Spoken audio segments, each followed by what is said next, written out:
Hi, and welcome back to Lisa's Stamp Studio. Like most of you, I enjoy trying a new technique, and there was one I had seen recently that I knew I wanted to try. It's called the floating frame. But I'll be honest with you, when I tried it, I was so disappointed with the results. It uses press and seal to hold the images in place on the cardstock while you die cut the frame. It went great until I tried to remove the press and seal, and I found that my stamped images, even on designer series paper that I had tried as an alternative, were ripping the images. I didn't want to give up because I absolutely loved the technique. So I tried some alternatives, and today I am really excited to share with you how you can get this floating frame technique without using press and seal. I'm going to show you two different ways to create it, because when you create the frame, you'll also have the negative from the inside to create your second card. And no two cards are alike. I've got lots of tips to share with you along the way. If this is your first time visiting my YouTube channel, I would love to have you subscribe. Make sure you click that subscribe button down below and click the small bell icon that's next to it. That will send you notifications when I'm live here on YouTube, as well as when I upload a new video. Let's head over to the stamp table and let's get started on today's project. You're going to begin with a piece of cardstock. I'm using Whisper White.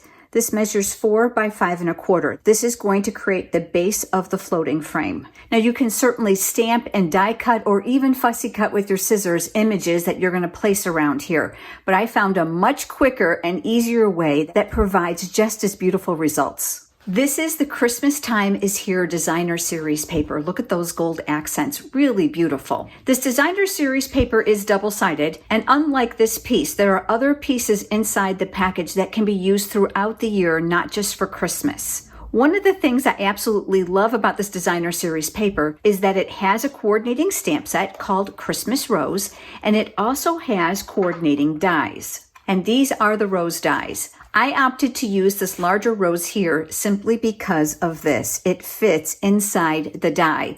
This means I did not have to stamp and color in a multitude of images to fit this floating frame. This is just a great tip for you if you're looking to crank out some really quick last-minute Christmas cards.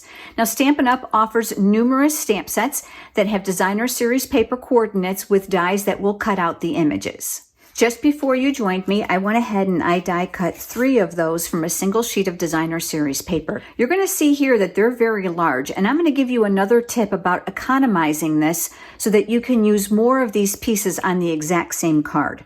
Now, there's a couple ways you can do this. You can certainly use a temporary adhesive if you have one, but I'm going to place mine out. So all I'm going to do is I'm going to strategically place the pieces where I'm going to want them here on the cardstock. I am careful to make sure that I'm leaving some white space in between, but I want my images close together. You can see here that I have an area that's missed. Now I certainly can die cut another shape, but I want to give you another tip. Do you see here how the corner is going to be here and how much of this paper is actually wasted? So what I'm going to do is I'm going to flip this over and I'm going to place my scissors here and cut part of that away. I'll put that back here on my cardstock, and now what I'm able to do is use this additional piece down here in the corner. Just make sure that you manipulate it so the outside corners are covered. One of my favorite little tips is using these Post-it note flags or Post-it notes to anchor down your images. That will eliminate the need for temporary adhesive. So I'm going to go ahead and I'm going to anchor those down by slightly tacking them in place. Because they're very thin, they will not impede on the die cutting. I want a stitched center here inside my frame, so I'm using the stitched rectangle dies. I absolutely love this die set because of the abundance of dies that you receive. You're going to find there's lots of graduated sizes. This product is found in the Stampin' Up! Annual catalog. So now that things are anchored down, I'm going to go ahead and position my die here in the center. And I'm going to use 2 additional Post-it flags. And this time what I'm going to do is I'm going to make sure that I've got it exactly where I want it. I'm looking to make sure that the top of the die and the edge of my cardstock is equal visually, the very best that I can. And then once I'm happy with that, I'll go ahead and I'll tack that down. And now I can place this right through my die cutting machine. I've just die cut it and want to give you another tip. Make sure if you're using a stitch die that you check from the back side to make sure that it's die cut all the way around.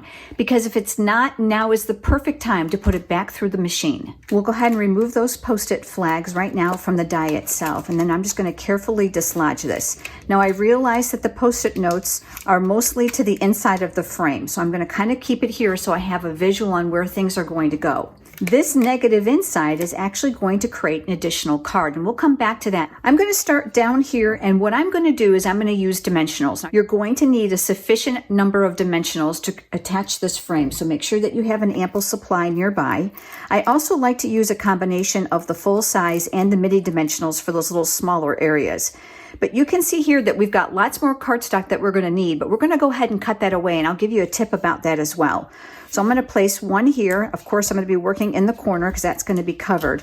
And I'm just going to look visually to see where that's going to fall. You don't need to cover it entirely right now because we can go back and I'll give you a tip on tucking extras in. I'm going to be using my Take Your Pick pickup tool. I have the paper piercing tool attachment on it, and that's going to help me remove those paper backings from here. The stitched die left an impression here on the Designer Series paper that can be mimicked here on the frame. So all I'm going to do is I'm going to line that up.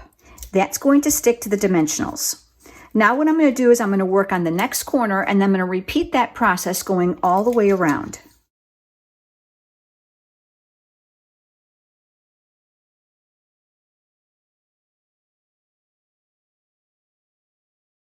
Now that I have it tacked down with the dimensionals, I'm going to flip the frame over, and I'm going to use the outside edge of my cardstock as a guide to cut away the excess. To make it easier, I'm going to recommend a long tipped pair of scissors.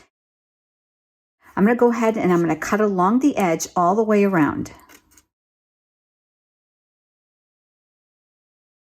That has left us with this. Now you can see that there's some areas that can be tacked down a little bit better, specifically because when you go to pull it in and out of the envelope, you want to make sure those are not caught.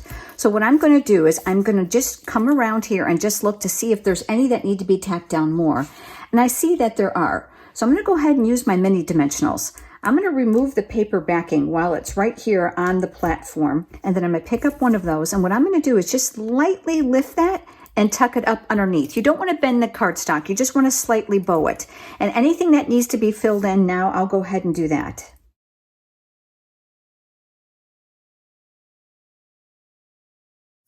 Now that our frame is finished, we can go ahead and add this to the base of our card and do our greeting. Now I want to give you a tip about that as well. I've got a piece of 4 1/4 by 11 cardstock here. I did score it right before you joined me, and I'm going to go ahead and fold that in half. I like to use my bone folder for that nice crisp edge. So my next tip for you is just to hold this over the base of the cardstock for positioning. I wanted to make sure that in case I made a mistake where my greeting was either smeared or it wasn't straight, that I could actually lift this without having to redo this portion all over again. I'm going to be using the Cherry Cobbler ink pad, which coordinates with that Designer Series paper.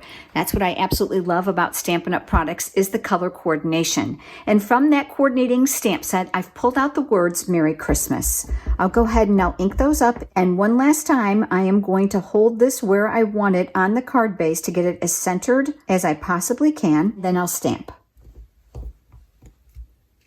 I'll take the frame now and we'll flip that over. And the reason it's called a floating frame is because this is actually going to create some more elevation on the card base so that it looks like the images and the frame itself are floating on the card. Using a sufficient number of dimensionals is going to be very important because this is a very large size paneled frame. I also know that I'm going to be mailing this card, and I want to make sure that it's going to hold up in the postage machine at the post office. I'll use my Take Your Pick tool attachment, and I'll remove those paper backings again. And then I'm going to mirror the placement on this, and then I'll tack that down in place. I wanted to play up some of the area in here because there's quite a bit of white. And from that exact same suite of products are the gold glitter enamel dots. I absolutely love these. Now you're not going to find these products in the current catalog because they are promotional. They started on November 1st, 2019, and they will be available only while supplies last. Again, using my Take Your Pick tool, I'm going to come up from behind here and pick one of these up. They do have glue dots already on the back, which is going to make them easy to use. I'm going to place one of them here. I'll take a slightly smaller one and I'll place that down here. And then finally, I'll go ahead and use a slightly smaller one and I'll place that up here just for some visual interest. And it fills the center of this card nicely. Isn't this beautiful? But let's go back to the negative from here to create our next card. You're going to do the exact same thing that you've done before. You're going to remove the Post-it tabs one by one. You're going to place your dimensional on the back side, and then you are going to mimic that stitched frame with the outside of the white cardstock. You're going to notice too, unlike what we did before, where I placed the dimensional on the actual frame, I'm able to place it on the designer series paper because it's going to fall on the inside.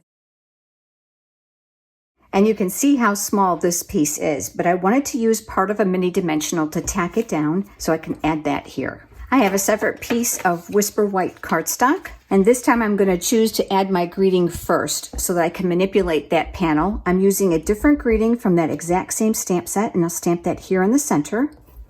I'm going to take that panel. Just like we've done before, I added dimensionals to the back side. I'm going to add a few more glitter enamel dots.